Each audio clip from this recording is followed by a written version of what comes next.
হিন্দু বৌদ্ধ খ্রিস্টান প্রত্যেকেই তার নিজ নিজ অঙ্গনে ধর্ম পালন করবে, আমাদের সমস্যা নাই। কিন্তু মুসলিম যে কোনো শিরকি কাজে শুভেচ্ছা জানাতে পারে না, এটা শিরকি কাজ, জঘন্যতম নিকৃষ্ট কাজ। তার মুসলমানিত্ব থাকবে না, ইসলাম থেকে খারিজ হয়ে যাবে। বাঙালি ইবাদত বুঝে না, আল্লাহর ইবাদত বুঝে না, সেজন্যই তো এখন দেখা যাচ্ছে অনেকে মসজিদে নামাজ পড়ে দাড়ি আর টুপি নিয়ে আবার দুর্গা পূজায় যায়।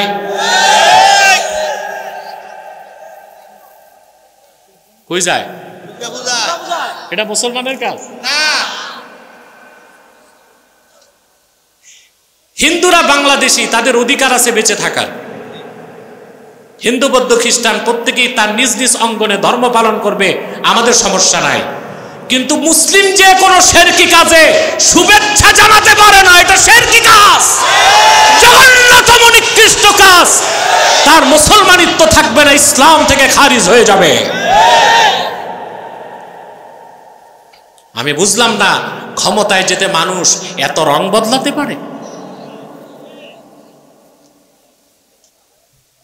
রং বদলায়। আগে তো খুব দলিল প্রমাণ দিয়া বুঝাতাম, এখন দেখি যে না, বুঝ আর মানে না, চামড়া গন্ডারের মতো শক্ত। মুসলমান দুই রং ধরতে পারে না, একটা রং। কবি গালেব কাব্যের ভাষায় বলেন, দো রঙ্গি ছোড় দে এক রঙ্গ হো যা, সরাপা মোম বন ইয়া সঙ্গ হো যা। মুসলমান দুই রং ছাড়ো, একটা রং ধরো। হয় ইমানের রঙে রঙিন হয়ে মোমের মতো গলে খাঁটি মুসলমান হও, নতুবা পাথরের মতো শক্ত হয়ে কাফের হয়ে যাও। কিছুটা ইসলাম, কিছুটা কুফুরি, কিছুটা ঈমান, কিছুটা শিরকি, কিছুটা ইসলামের বিধান, আর পশ্চিমাদেরকে আর ভারতকে খুশি করতে মূর্তি পূজার সমর্থন। এটা মুসলমানের চরিত্র নয়, মুনাফিকের চরিত্র, গাদ্দারের চরিত্র, বেঈমানের চরিত্র। চরিত্র ঠিক করো। পরিষ্কার উসুলের কিতাবের মধ্যে এসেছে, ইআনাতুল কুফফারি কুফরুন, কাফেরদেরকে কুফরি কাজে সমর্থন দেওয়াও কুফরি। হিন্দু তার মতো পূজা করবে, আমাদের সমস্যা আছে? খ্রিস্টান তার মতো পূজা করবে, সমস্যা আছে? আপনি শুভেচ্ছা জ্ঞাপন করতে যাওয়ার মানে হচ্ছে তার কাজকে আপনি নৈতিক সমর্থন দিলেন। ঈমান থাকবে? আসুন আমরা আমাদের আকীদাকে ঠিক করি। এদেশের মানুষ, সাধারণ মানুষ ইবাদত বুঝে না। ইবাদত বুঝে না বলেই দেখা যায় নামাজ পড়ে আবার সুদ খায়।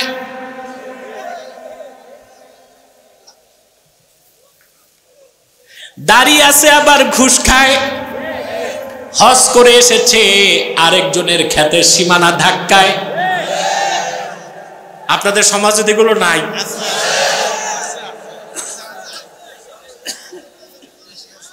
সুদ আজকে কোথায় গেছে? সুদ আজকে কোথায় পৌঁছেছে? সুদ আজকে আমাদের ঘরে ঘরে পৌঁছেছে। রাষ্ট্রের সর্বোচ্চ পর্যায় থেকে ঝাড়ুদার পর্যন্ত সব সুদের সাথে জড়িত। এটা পাইছি আমরা, এই কপাল বাঙালি। শুধু আল্লাহর কোরআন থেকে সরে যাবার কারণে আমাদের কপালটা নষ্ট হয়ে গেছে, পুড়ে গেছে, বরবাদ হয়ে গেছে। আর ঘুষ তো কি পরিমাণ চলতেছে এখন। আজিমপুর কবরস্থানে দাফন করতে গেলে ঘুষ দিতে হয়। এটা বাংলাদেশ। এখানে জন্মের পর ঘুষ দিতে হয়, মরার সময়, মরার পরে। মনে করেন গ্রাম দেশে এখন পল্লী ক্লিনিকে নিছেন, ওখানে তো ডাক্তার ঘুমাচ্ছে। কথা বলেন, রোগী তো মরে যাবে। আপনি বললেন দারোয়ানকে অ্যাম্বুলেন্স দাও, যে অ্যাম্বুলেন্স নাই, ড্রাইভার বাড়িতে, দারোয়ানের হাতে 500 টাকা দিচ্ছেন, ড্রাইভার চলে আসছে। বাচ্চা তখনও মায়ের পেটে আসে নাই, ঘুষ দেওয়া হয়ে গেছে। হ্যাঁ, তারপর গেলেন ঢাকা মেডিকেলে, এখন আর সিট নাই, ওখানে আবার সর্দার আছে, এটা জানেন? ঢাকা মেডিকেলে পরে দিলেন 2000 টাকা, সিট পেয়ে গেছেন। 2 বার ঘুষ দেওয়া হয়ে গেছে, বাচ্চা এখনো আসে নাই। অপারেশন হইল, দুইবার ঘুষ দেওয়ার পর বাচ্চাটা দুনিয়া আসলো। এই হচ্ছে বাংলাদেশ। বাচ্চা বড় হয়ে গেছে, বড় সরকারি স্কুলে নিবেন, ওখানে ভর্তির সময় প্রচুর ঘুষ লাগে। জায়গা জমিন বিক্রি করে বিসিএস ক্যাডার বানাইছেন, চাকরি নাই, বিসিএস পাস করছে, 30 লাখ টাকা বসকে ঘুষ দিতে হবে। জমি বিক্রি করে দিলেন, সরকারি চাকরি পেয়ে গেল, সন্তান তো কোটি কোটি টাকা ডানে বামে কামাই করলো, হার্ট অ্যাটাক করে মরে গেল। রাত 8টার পরে গেছেন আজিমপুর কবরস্থানে, গেট আর খোলে না, গেট বন্ধ। দারোয়ানরে দিলেন 500, গেট খুলছে। এখন কবর খোঁড়ার লোক নাই, কবর খোঁড়ার সর্দাররে দিলেন 1000, কবর খোঁড়া হয়েছে। চিন্তা করেন, পৃথিবীতে আসার আগ থেকে ঘুষ দেওয়া শুরু করলেন, আজিমপুর কবরস্থানে দাফন পর্যন্ত ঘুষই দিলেন। এর নাম হচ্ছে আমার সোনার বাংলা। আপনি কয়েকটা জায়গায় সংস্কার করে সব করে ফেলবেন, তা কোনোদিন সম্ভব না। পরিবার সমাজ সংস্কারের মাধ্যমে রাষ্ট্রকে সংস্কার করতে হবে। তা আপনারা তো ইবাদত বুঝেন না, আপনারা নামাজও পড়েন সুদ খান, নামাজ পড়েন ঘুষ খান। গ্রাম দেশে ঘুষ যে কত প্রকার। বিচারের জন্য যাবেন, প্রত্যেক মাতবর কিছু কিছু খাবে।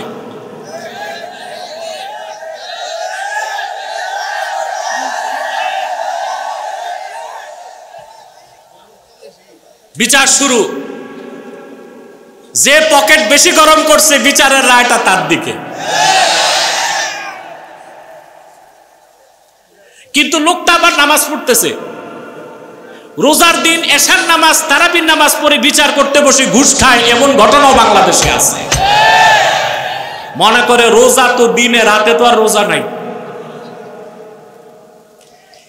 শুধু নামাজ রোজার নাম ইবাদত নয়, ইবাদত হচ্ছে ইমতিসালুল আওয়ামিরে ওয়া ইজতিনাবুন নাওয়াহি। কোরআন হাদিসের আদেশগুলোকে মানা, নিষেধগুলোকে ছাড়ার নাম ইবাদত। নামাজ পড়তে হবে, সুদ ছাড়তে হবে, হজ করতে হবে, ঘুষ ছাড়তে হবে, হালাল খেতে হবে, হারাম ছাড়তে হবে। এই ইবাদতের শুরু কোথায়? জোরে বলতে হবে, আরো জোরে, জান্নাতে। মানুষ সৃষ্টির মূল উদ্দেশ্য হচ্ছে ইবাদত। মূল উদ্দেশ্য কি? শুধু জিকির করতে, তসবিহ পড়তে ফেরেশতাই ছিল, ঠিক না? ইবাদত শুরু হলো জান্নাতে। তারপর আপনারা জানেন আদম আলাইহিস সালাম একটা ভুল করলেন, স্ত্রীর পরামর্শে আর ইবলিসের প্ররোচনায় তিনি একটা ভুল করলেন। আমরা তাকে দায়ী বলি না, দায়ী মনে করি শয়তান। কে? তিনি গন্ধম খেলেন, আল্লাহর হুকুমটা মানতে পারলেন না। বেহেশতের দরজা খুলে গেল, আল্লাহ তাকে নামাই দিলেন দুনিয়ায়। স্বামী এক জায়গায়, স্ত্রী এক জায়গায়। আদমকে নামালেন শ্রীলঙ্কায়, হাওয়াকে নামালেন সৌদি আরবের জেদ্দা নগরীতে। হযরতে আদম, তাফসীর খাজেনে এসেছে, আদম যখন আকাশ থেকে নেমেছেন তার দৃষ্টিটা ছিল জমিনের দিকে। জমিনে নামার পরে আল্লাহর বান্দা আদম 300 বছর আকাশের দিকে তাকান নাই, শুধু লজ্জায়।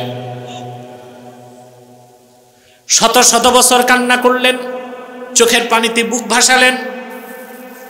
এক সময় তার জান্নাতের কথা মনে হলো। তিনি আল্লাহকে জান্নাতে যখন সেজদা করেছেন, আল্লাহ ডেকে বলেছেন ইরফা রাসাক, আদম তোমার মাথা উঠাও। ফারাফা রাসাহু ফারাআ নূরা মুহাম্মাদিন সাল্লাল্লাহু আলাইহি ওয়াসাল্লাম ফি সুরাদিকিল আরশিল মুআল্লা। আদম সেজদা থেকে মাথা তুলেই আমার আল্লাহর আরশে আজিমে মুহাম্মদ সাল্লাল্লাহু আলাইহি ওয়াসাল্লামের নূর দেখতে পেলেন।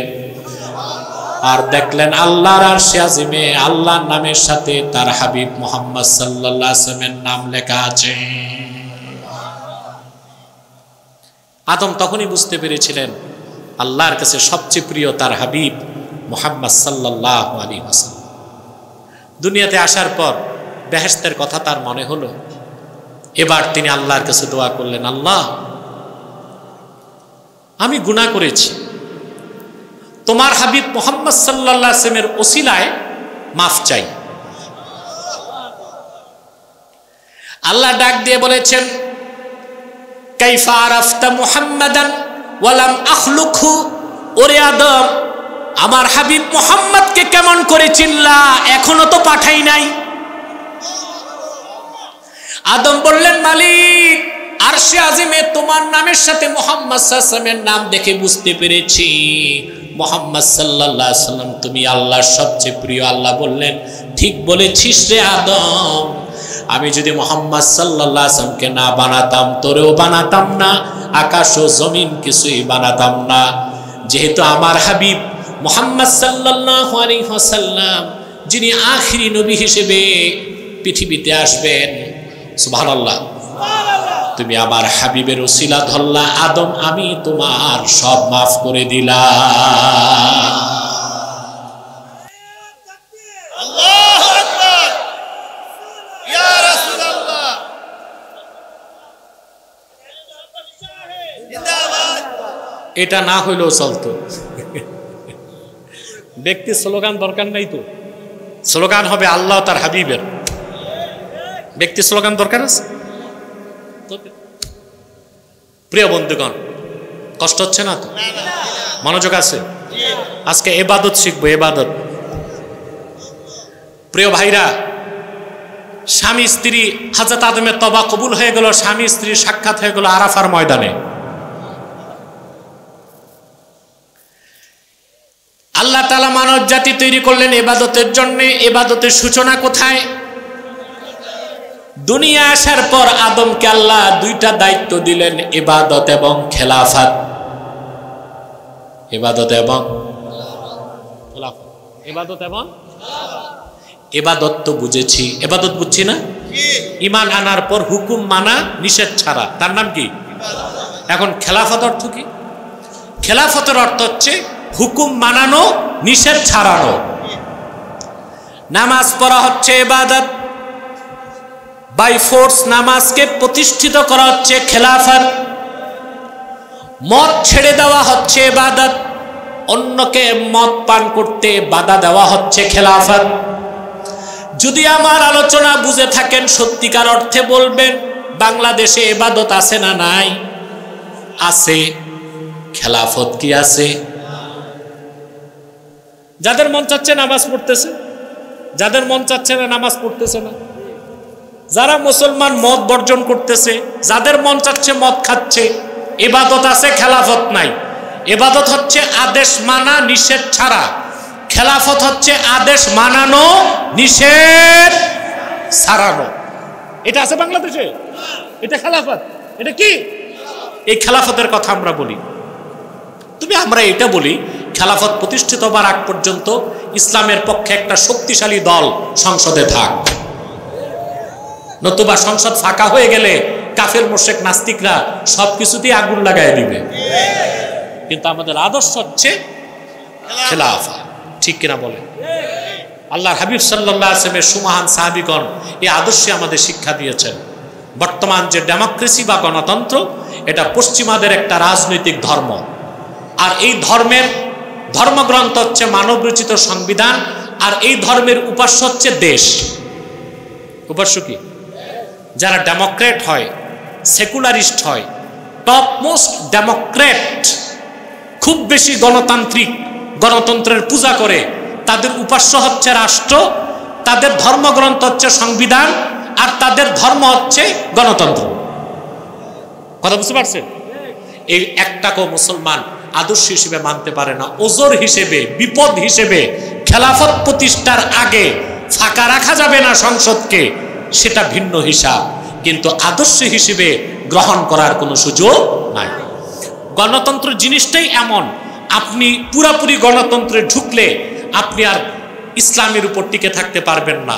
যেমন গণতন্ত্রে ঢুকার কারণে এখন অনেককেই দাড়ি আর টুপি নিয়ে দুর্গাপূজায় যেতে হচ্ছে। গণতান্ত্রিক হওয়ার জন্য অনেককে এখন হিন্দুদের মন্দির পাহারা দিতে হচ্ছে। গণতন্ত্র টিকাতে যে বর্তমান ধর্ম উপদেষ্টা একজন আলেম মানুষ খ্রিস্টানদের গির্জায় যে নারীদের ল্যাংটা নাচানাচিও দেখতেছে। ছি ছি ছি, এটা আলেম মানুষের কাজ? অন্য ধর্মের মানুষকে সাহায্য করার দায়িত্ব সরকারের। কার? নিরাপত্তা দিবে কে? না আলেমরা মসজিদ মাদ্রাসা বাদ দিয়ে মন্দির পাহারায় যাবে? এই কাজগুলো হয়েছে না বাংলাদেশে? এটাই গণতন্ত্র। এটাকেই বলা হয় বিউটি অফ ডেমোক্রেসি, গণতন্ত্রের সৌন্দর্য। অতএব গণতন্ত্রকে ওজোর হিসেবে গ্রহণ করে ক্ষমতায় যাওয়া এক বিষয়, আর গণতন্ত্রকে ধর্ম হিসেবে, আদর্শ হিসেবে গ্রহণ করা আরেক বিষয়। একটা হচ্ছে কোন রকম জায়েজ, আরেকটা হচ্ছে নিকৃষ্ট শিরক। আমার দুঃখ এটাই, বাঙালি নামাজ রোজা বুঝলো, পুরাপুরি ইবাদতটাকে বুঝলো না। আমি বুঝাতে পারলাম? আমার ভাইয়েরা, আদমের পর থেকেই দুনিয়ায় যত পয়গম্বর এসেছেন সকলেই আল্লাহর ইবাদতের দাওয়াত দিয়েছেন। সবার শেষে এসেছেন আখিরি নবী, নবীগণের মাথার তাজ আমার নূর নবীজি মুহাম্মদ মুস্তাফা সাল্লাল্লাহু আলাইহি ওয়াসাল্লাম।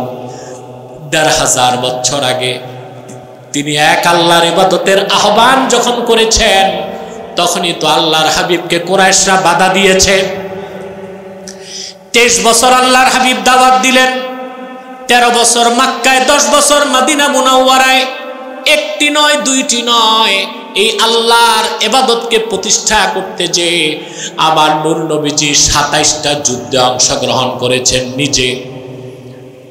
উহুদের যুদ্ধে রাসূলুল্লাহর দান শহীদ হয়েছে। তায়েফে তিনি পাথরের আঘাতকে সহ্য করেছেন, ঠিক কিনা বলেন? মক্কা মুকাররমায় কাফেরেরা কয়েক বছর অবরোধ করে রেখেছিল, কোনো খাদ্য আমদানিও করতে দিত না। যারা ঈমান এনেছিল মক্কায়, আল্লাহর হাবিবের জলিলুল কদর সাহাবী, অনেকেই সিরাতের কিতাবে বর্ণনা এসেছে, সাহাবায়ে কেরাম পশুর চামড়া পানিতে ভিজায়া চাটতেন ক্ষুধা নিবারণের জন্য, গাছের বাকলা সিদ্ধ করে পানি খেতেন। এত দ্বন্দ্ব কেন হলো, এত সংঘাত কেন হলো? আল্লাহর হাবিব কালেমার দাওয়াত দেবার আগে কুরাইশদের সাথে তো আল্লাহর হাবিবের কোনো দ্বন্দ্বই ছিল না। দ্বন্দ্ব ছিল নাকি? কুরাইশরা কি নাস্তিক ছিল? কথা বলেন, কান পেতে শুনেন। আবু জেহেল, উতবা, সাইবা, আবু লাহাব, কুরাইশ কাফেররা কি নাস্তিক ছিল? স্রষ্টায় বিশ্বাস করত? জি, স্রষ্টাকে বিশ্বাস করত, আল্লাহকে বিশ্বাস করত। দ্বন্দ্বটা কোথায় ছিল? এক আল্লাহর ইবাদত করব এটা মানত না, কিন্তু আল্লাহকে বিশ্বাস করত তারা। এই কোরআন কারিমে আল্লাহ তাআলা বলেন, এভাবে বলা যাবে না। আমার ভাইয়েরা, আবু জাহেল, উতবা, সাইবা, আবু লাহাব, তারা কেউ নাস্তিক ছিল না। কুরাইশ বংশের প্রত্যেকটা মানুষ ছিল আস্তিক। আল্লাহ কোরআন কারীমের মধ্যে বলেন, ওয়ালা ইন সাআলতাহুম মান খালাকাস সামাওয়াতি ওয়াল আরদা ওয়া সাখখারাশ শামসা ওয়াল কমারা লা ইয়াকুলুন্নাল্লাহ। আল্লাহ পাক বলেন, মুহাম্মদ সাল্লাল্লাহু আলাইহি ওয়াসাল্লাম, আপনি যদি তাদেরকে জিজ্ঞেস করেন এ আকাশ ও জমিনকে কে সৃষ্টি করেছেন, চাঁদ আর সূর্যকে কে উদিত করেন, আর অস্তে নিয়ে যান, কাফেরেরা বিনা বাধায় জবাব দিবে, যিনি এসব কিছু সৃষ্টি করেছেন আর পরিচালনা করেন তিনি হচ্ছেন আল্লাহ রাব্বুল আলামিন। ওরা আল্লাহকে বিশ্বাস করত। আল্লাহকে, তাহলে আল্লাহর সাথে আবার ৩৬০টা দেবদেবীর পূজা কেন করতো? করতো না। সমস্যা ওখানে, সমস্যা ছিল ওরা একটা জবাব দিয়েছে। কাফেরদের পক্ষ থেকে যে জবাব এসেছে সূরা জুমারে আল্লাহ তাআলা সেটা বলেন, ওয়াল্লাযীনা ইত্তাখাযু মিন দুনিহি আউলিয়া মা না'বুদুহুম ইল্লা লিয়ুকাররিবুনা ইলাল্লাহি যুলফা। মুশরিক এবং পৌত্তলিক যারা আল্লাহকে বাদ দিয়ে অন্য অন্য কল্পিত দেবদেবীকে ইলাহ বানিয়েছে, তারা বলে থাকে এসব লাত মানাত উজ্জা দেবদেবীর ইবাদত করি এই জন্যে তারা যেন আমাদেরকে আল্লাহর কাছে পৌঁছায় দেয়। বলেন নাউজুবিল্লাহ। তাহলে মুশরিকদের উদ্দেশ্য ছিল ভালো, তরিকা ছিল, কথা বুঝে না, মুশরিকদের উদ্দেশ্য ছিল স্রষ্টাকে পাওয়া, তরিকা ছিল খারাপ, তরিকা ছিল শিরকি তরিকা। কি তরিকা? আল্লাহর হাবিব কালেমার দাওয়াত দেবার আগে কুরাইশ কাফেরদের সাথে ওনার কোনো দ্বন্দ্ব হয় নাই। আল্লাহর হাবিব নবীজি মুহাম্মদ সাল্লাল্লাহু আলাইহি ওয়াসাল্লাম কোরআন নাজিলের পরে প্রথম 2 বছর গোপনে দ্বীনের দাওয়াত দিয়েছেন। সেই গোপনে দ্বীনের দাওয়াত পেয়ে 1 জন 2 জন নয়, 40 জন মানুষ মুসলমান হয়ে গিয়েছিলেন। তখন আল্লাহর পক্ষ থেকে হুকুম আসলো, ওয়া আনযির আশীরাতাকাল আকরাবিন। মুহাম্মদ সাল্লাল্লাহু আলাইহি ওয়াসাল্লাম আপনি নিকটের মানুষদেরকে সতর্ক করুন। কি করুন? আল্লাহর হাবিব সাল্লাল্লাহু আলাইহি সাল্লাম হযরত বেলালকে ডাক দিয়ে বলেন, বেলাল, কুরাইশ বংশের যত নেতা আছে সবাইকে ডাকো। হযরত বেলাল যে ঘরে ঘরে আওয়াজ দিল যে আপনারা সবাই আসুন সাফা পাহাড়ের সামনে। আবু জেহেল, উতবা, সাইবা, মুগীরা, আবু লাহাব, আবুল বুখতারি, কাফেরদের মূল নেতা ছিল 7 জন। কয়জন? এর মধ্যে সবচেয়ে বড় নেতা ছিল আবু জাহাল। এই সব নেতা আর কুরাইশরা এসে দাঁড়িয়ে গেল সাফা পাহাড়ের সামনে। এসে তারা দেখলো সাফা পাহাড়ের চূড়ায় আল্লাহর হাবিব দাঁড়ায় আছেন। কুরাইশরা খুশিতে আত্মহারা হয়ে বলল, আল আমিন, মুহাম্মদ সাল্লাল্লাহু আলাইহি সাল্লাম আমাদেরকে ডেকেছেন, আজকে কি যেন বলবেন তিনি। আল্লাহর হাবিব বললেন, কুরাইশরা, আমি যদি বলি সাফা পাহাড়ের অপর প্রান্তে সশস্ত্র শত্রু বাহিনী দাঁড়িয়ে আছে, এপারে এসেই তোমাদেরকে হামলা করবে, আমার কথাকে বিশ্বাস করবে নাকি? সমস্বরে কুরাইশরা বলল, আপনি হচ্ছেন আল আমিন, আপনার কথা বিনা বাধায় আমরা বিশ্বাস করব। এই মোক্ষম সুযোগে আল্লাহর হাবিব বললেন, ইয়া আইয়ুহান নাস কুলু লা ইলাহা ইল্লাল্লাহু তুফলিহুন। হে মানব জাতি, তোমরা বলো আল্লাহ ছাড়া কোনো মাবুদ নাই, উপাস্য নাই। শুরু হয়ে গেল দ্বন্দ্ব। এর আগে দ্বন্দ্ব ছিল না। কুরাইশ কাফেররা বলতে লাগলো, মুহাম্মদ সাল্লাল্লাহু আলাইহি সাল্লামের সব কথাই মানতে পারি, এই একটা কথাই তো মানতে পারি না। আজআলাল আলিহাতা ইলাহান ওয়াহিদা ইন্না হাদা লাশাইউন উজাব।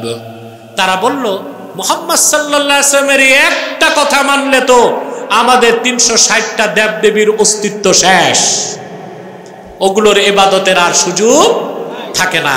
শুরু হলো দ্বন্দ্ব। রাসূলুল্লাহ সাল্লাল্লাহু আলাইহি ওয়াসাল্লাম এবং সাহাবা একরামকে তারা অত্যাচার করলো 13 বছর। রাসূলুল্লাহ সাল্লাল্লাহু আলাইহি ওয়াসাল্লাম হিজরত করে মদিনা মুনাওয়ারায় যাওয়ার পর এই কালেমা প্রতিষ্ঠার জন্য 27টি যুদ্ধে রাসূলুল্লাহ সাল্লাল্লাহু আলাইহি ওয়াসাল্লাম নিজে নেতৃত্ব দিয়েছেন। তারপরে দিন পরিপূর্ণ হয়েছে, আল্লাহর ইবাদত প্রতিষ্ঠিত হয়েছে, আল্লাহর তাওহীদকে আল্লাহ প্রতিষ্ঠিত করে দিয়েছেন। বলেন সুবহানাল্লাহ। সেই ইসলাম, সেই দিন ও আল্লাহর ইবাদতের প্রশ্নে মুসলমান আপোষ করতে পারে না। আগে শিরক হতো মূর্তি পূজার নামে, এখন শিরক হয় রাজনীতির নামে, ভাস্কর্যের নামে, ঐতিহ্যের নামে। হচ্ছে না শিরক? আমাদেরকে সকল প্রকার শিরক ছাড়তে হবে, নতুবা আমরা আল্লাহর ইবাদত কখনো করতে পারবো না। আল্লাহর হাবিব সাল্লাল্লাহু আলাইহি ওয়াসাল্লাম সেজন্য বলেছেন, কুল ইয়া আহলাল কিতাব তাআলাউ ইলা কালিমাতিন সাওয়াইন বাইনানা ওয়া বাইনাকুম আল্লা না'বুদা ইল্লাল্লাহ। আসে একটি কথায় আমরা ঐকমত্য স্থাপন করি, যে কথাটা আমরাও মানি তোমরাও মানতে পারো। তার প্রথম কথা হচ্ছে আমরা আল্লাহ ছাড়া কারো ইবাদত করব না। রাজি আছেন? ইবাদত হবে কার জন্য? আল্লাহ। রাজনীতির নামে কোনো শিরক, সংস্কৃতির নামে, শিক্ষার নামে, ভাস্কর্যের নামে, ঐতিহ্যের নামে সকল শিরক বর্জন করতে হবে। শিরকের সাথে কোনো আপোষ নাই, কোনো বাহানায় শিরক বা কুফর করার কোনো সুযোগ নাই। দ্বিতীয় হচ্ছে ওয়ালা নুশরিকা বিহি শাইআ, আল্লাহর সাথে কাউকে শরীক করব না। আমাদের দেশে মুসলমানরা অনেক শিরক করে, যেমন কিছু মানুষ যে পীরকে সাজদা করে, নাউজুবিল্লাহ বলবেন না, এটা শিরক। অনেকে যে মাজারে সাজদা করে, এটা শিরক। আল্লাহর ওলিদের মাজার জিয়ারত করা ভালো কাজ, রুহানি তাওয়াজ্জু পাওয়া যায়। কিন্তু মাথা নত করা শিরক। আল্লাহর ওলি হক্কানি পীরের কাছে যাওয়া ওয়াজিব তরিকত তাসাউফ শিখতে, কিন্তু যে পীরকে সেজদা করা শিরক, এই সমস্ত শিরক ঘৃণার সাথে বর্জন করতে হবে। রাজি আছেন? আল্লাহ যেন আমাদেরকে কবুল করেন, মঞ্জুর করেন, বলুন আল্লাহুম্মা আমিন। 3 নাম্বার কথা, ওয়ালা ইয়াত্তাখিযা বা'দুনা বা'দান আরবাবাম মিন দুনিল্লাহ, আমরা মানুষ হয়ে আল্লাহকে বাদ দিয়া অন্য মানুষকে রব বানাবো না। এটা খুব কঠিন পরীক্ষা। এই পরীক্ষায় আমরা উত্তীর্ণ হতে পারছি না দুঃখজনক ভাবে, বলেন নাউজুবিল্লাহ। আল্লাহকে বাদ দিয়া মানুষ মানুষকে রব কিভাবে বানায়, প্রশ্ন আসে না? এই আয়াত নাজিলের পর মদিনা মুনাওয়ারাতে ইহুদি ধর্মের সবচেয়ে বড় আলেম ছিল আব্দুল্লাহ ইবনে সালাম। উনি ইসলাম গ্রহণের পর আল্লাহর হাবিবের খেদমতে এসে বললেন, ইয়া রাসূলুল্লাহ সাল্লাল্লাহু আলাইহি ওয়াসাল্লাম, ইহুদি বা খ্রিস্টানরা, আহলি কিতাব যারা, ওরা তো আল্লাহকে রব মানে, মানুষকে তো রব মানে না, আল্লাহ এটা বলছেন কেন? আল্লাহর হাবিব প্রশ্ন করেছেন, তোমাদের ইহুদি কিংবা খ্রিস্টানদের মধ্যে পাদ্রী এবং পুরোহিত যেটাকে হালাল বলে, তোমরা সেটা হালাল বলে মানো? বলে জি। পাদ্রী পুরোহিত যেটারে হারাম বলে, তোমরা হারাম হিসেবে মানো? বলে জি। আল্লাহর হাবিব বললেন, এটাই হলো আল্লাহকে বাদ দিয়া মানুষ হয়ে মানুষকে রব মানা। কারণ কোনটা হালাল কোনটা হারাম, কোনটা জায়েজ কোনটা না জায়েজ, বিধান বা আইন দেবার মালিক শুধুই আল্লাহ।